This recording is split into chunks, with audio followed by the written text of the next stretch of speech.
السلام علیکم ورحمۃ اللہ وبرکاتہ۔ آپ دیکھ رہے ہیں ہمارا یوٹیوب چینل، امید ہے آپ سب خیریت سے ہوں گے۔ آج کا عمل انتہائی اہم عمل ہے۔ ہمارے بہت سے دوست اور متعلقین، ان کے ایسے بعض مسائل ہیں کہ کسی غلطی اور کوتاہی کی وجہ سے کوئی ایسے تعلقات ان کے جو شروع ہو گئے اور ان کو ختم کرنا انہیں ناممکن لگتا ہے۔ بہت سے دوست اور بہت سی بہنیں ان مسائل کا شکار ہیں۔ تو آج کا عمل اس کے لیے انتہائی اہم ہے اور انتہائی طاقتور، انتہائی پاورفل عمل ہے، اور اللہ تعالیٰ کے فضل و کرم سے بہت جلد اس میں کافی حد تک کامیابی بھی حاصل ہوئی ہے۔ لیکن اس کے ساتھ دو چار باتیں ایسی ہیں جو کہ ضروری ہیں، ان کا بھی خیال رکھنا چاہیے۔ بس اوقات ہم سمجھتے ہیں کہ شاید جیسے ایک انجیکشن سے، ایک کسی میڈیسن سے فوراً سب کچھ ٹھیک ہو جاتا ہے، ہمیں قطعاً کچھ پرہیز نہ کرنا پڑے۔ ایسا نہیں ہوتا، بلکہ ہم کوئی بھی میڈیسن یوز کرتے ہیں تو اس کے ساتھ کچھ چیزیں ایسی ہوتی ہیں جن کو پرہیز کرنا، جن سے بچنا وہ ضروری ہوتا ہے۔ اگر ہم ان چیزوں سے احتراز نہ کریں تو پھر بس اوقات ہماری میڈیسن کا بھی فائدہ نہیں ہوتا۔ تو وہ میں بات عرض کر دیتا ہوں کہ بس اوقات ایسا ہوتا ہے کہ کہیں ایسے تعلقات جو کہ قطعاً شرع میں، اسلام میں جائز نہیں ہے، ایسے شروع ہو چکے ہوں، یا ممکن نہیں ان کو ختم کرنا، یا ایسا ہے کہ ممکن ہوتا ہے لیکن اپنے آپ کو بے بس سمجھتے ہیں، تو ان میں کچھ چیزیں ایسی ضروری ہیں جن کا اہتمام کرنا چاہیے۔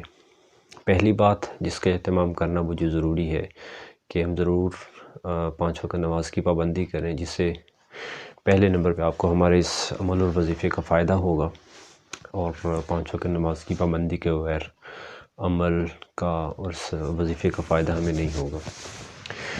دوسری چیز، دعا کا اہتمام اللہ تعالیٰ سے مانگا جائے زیادہ سے زیادہ، کیونکہ یہ بات یاد رکھنے کی ہے کہ انسان کا وجود، اس میں سب سے اہم جو عضو ہے وہ دل ہے، اور دل کی حکومت سارے انسان کے جسم اور وجود پہ ہے۔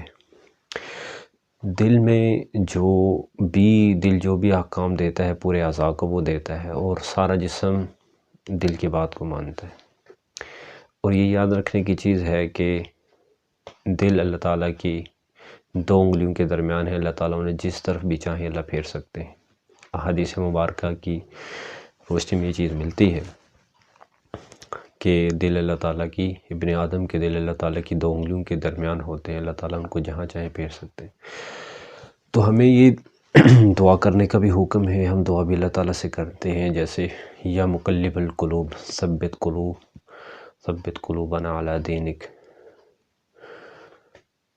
اے دلوں کے پھیرنے والے، ہمارے دلوں پر اپنے دین کی طرف پھیر دے، ان کو ثابت قدم رکھ۔ تو ہم یہ دعا بھی اللہ تعالیٰ سے مانگتے ہیں۔ بہرحال ایک تو چیز یہ ہے کہ اللہ تعالیٰ سے دعا کی جائے، کیونکہ دلوں کو پھیرنے والی ذات وہ اللہ تعالیٰ کی ذات ہے۔ دوسری جو چیز ضروری ہے کہ جس سے تعلق اور ریلیشن ہو، کوشش کیا جائے بات چیت نہ کی جائے، بات چیت کو درجہ بدرجہ ختم کرنے کی، کم کرنے کی کوشش کی جائے۔ جیسے ایک آدمی بہت زیادہ نشے کا عادی ہے، سگریٹ بہت زیادہ پیتا ہے، تو اسے اگر دن کے اندر وہ 20-30 سگریٹ پی جاتا ہے تو اسے یہ نہیں کہا جاتا کہ فوراً چھوڑ دو، بلکہ اسے کہا جاتا ہے روزانہ 1 کم کرو۔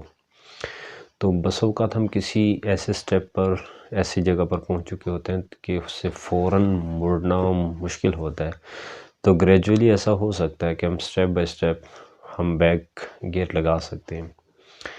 تو ایسا ہونا چاہیے کہ تھوڑا تھوڑا کر کے ہم واپسی کا سفر شروع کر سکتے ہیں۔ باتیں کرنا، اور اگر ملنا ہے تو یہ کم کر دیا جائے، باتیں کم کر دی جائیں، دیکھنا کم کر دیا جائے۔ بہت کم ایسا ہوتا ہے کیسز کہ جہاں بعض بلیک میلنگ کے شکار ہوں، تو اس کے لیے ہماری یہ وظیفہ بھی اس کے لیے کارآمد ہے۔ بعض ایسے بھی ہوتے ہیں کہ بعض بلیک میل ہو رہے ہوتے ہیں، تو ان کے لیے بھی یہ وظیفہ انتہائی کارآمد ہے۔ جو وظیفہ ہے وہ میں عرض کرنے لگا وہ میں عرض کر دیتا ہوں تاکہ اس کے فوائد سننے کے بعد آپ کے سامنے یہ چیز کو لے کے واقعی اس سے کتنے فائدے ہیں۔ ایک صحابی آپ صلی اللہ علیہ وسلم کی خدمت میں حاضر ہوئے اور عرض کیا یا رسول اللہ کہ میرا بیٹا وہ سفر پہ کسی نے ڈاکوؤں نے پکڑ لیا ہے، اس کے پاس جو مال تھا وہ بھی لوٹ گیا اور بیٹے کو بھی لے گئے ساتھ، اور مال ملے یا نہ ملے اللہ پھر دے دیں گے، لیکن میرا بیٹا واپس مل جائے، اس کے لیے میں کیا کروں؟ بہت پریشان تھے۔ حدیث کا میں مفہوم عرض کر رہا ہوں، واقعہ کا مفہوم ایسے ہی ہے، الفاظ آگے پیچھے ہو سکتے ہیں۔ تو آپ صلی اللہ علیہ وسلم نے ان کو تلقین فرمائی کہ لا حول ولا قوت الا باللہ العلی العظیم، اس کو کثرت سے پڑھا کرو۔ یہ لا حول ولا قوت الا باللہ یہاں تک بھی الفاظ حدیث میں ہیں، لا حول ولا قوت الا باللہ العلی العظیم بھی ہیں، اور بعض روایت میں سے آگے لا ملجا ولا منجا منک الا الیہ، اس طرح کے الفاظ بھی ہیں۔ تو بہرحال کوئی بھی ان میں سے لفظ پڑھا جا سکتے ہیں، لا حول ولا قوت الا باللہ یا الا باللہ العلی العظیم، یہاں تک بھی پڑھ سکتے ہیں۔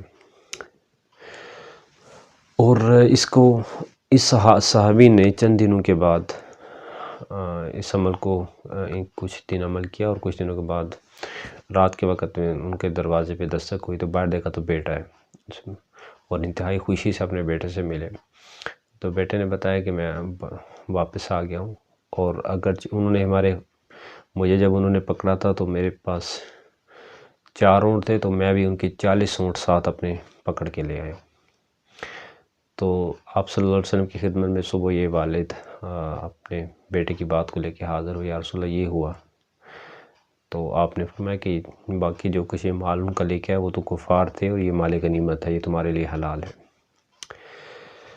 تو انتہائی طاقتور عمل یہ ہے، انتہائی پر اثر یہ عمل ہے، اور کم از کم اس کی جو مقدار ہے وہ 500 ہے، ایک دن میں 1000 تک بھی کرنی چاہیے۔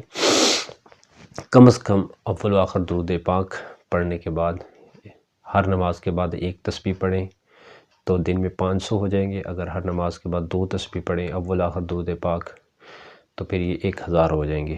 500 بھی کر سکتے ہیں، زیادہ پریشان نہیں ہو تو 1000 بھی کر سکتے ہیں، اول آخر درود پاک اور اس کے بعد دعا۔ انشاءاللہ چند ہی دنوں کے اندر یہ مسئلہ اگر کسی قسم کا بھی ہے، ناجائز تعلقات کا بھی ہے، کسی کا بلیک میلنگ بھی ہے، یا اس کے علاوہ کوئی پریشانی ہے، انشاءاللہ اللہ تعالیٰ اپنے فضل و کرم سے اس مسئلے کو حل کر دیں گے۔ لیکن ضروری ہے ہم اپنے آپ کو نماز کا پابند بنائیں، اور اللہ کی رضا کے لیے نماز کو پڑھیں، اور دعا کا بھی اہتمام کریں۔ والسلام علیکم ورحمۃ اللہ وبرکاتہ۔